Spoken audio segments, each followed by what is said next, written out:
지난 3분기 국내 경제 성장률이 0.3%에 그쳐 경기 회복세에 대한 우려가 커지고 있는데 앞으로가 더 문제입니다.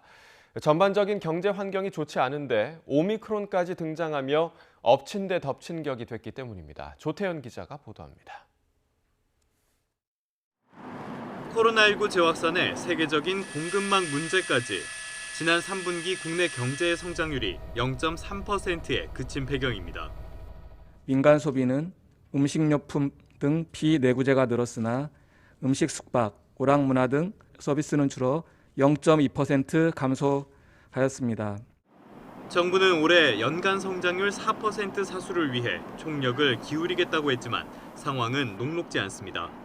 연 4% 성장을 위해선 4분기에 1% 이상의 성장률을 기록해야 하는데 당장 4분기의 시작인 지난 10월부터 전체 산업 생산이 1년 반 만에 가장 큰 폭으로 줄었습니다.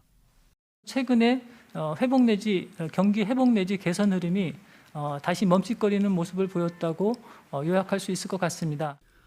수출 호조세는 이어지고 있지만 원자재 가격 상승 등으로 수입 금액은 수출보다 더 많이 늘어났습니다.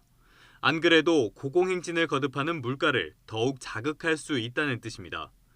물가가 오르면 가계의 수입이 줄어드는 셈이라서 내수 경기에 더 차가운 물을 끼얹을 수 있습니다. 나아지나 했던 코로나19 상황까지 악화 일로입니다. 단계적 일상 회복 이후 확진자가 빠르게 늘어나는 와중에 새 변이인 오미크론이 등장했기 때문입니다. 올해는 물론이고 내년에도 경제 회복세가 기대를 밑돌 가능성이 크다는 우려가 나오는 이유입니다. 당초 예상보다도 생산, 공급 쪽에서의 병목 현상, 애로 현상이 장기화되고 있고 최근 들어서 나타난 오미크론 변이 바이러스가 국내 경제에 미칠 악영향에 대한 불확실성이 높아지고 있어서 우리 경제를 둘러싼 변수 가운데 상당수는 코로나19와 밀접하게 연관돼 있습니다. 코로나19 상황에 얼마나 효과적으로 대응하는지가 우리 경제의 경로를 정할 것이란 전망이 나옵니다. YTN 조태현입니다.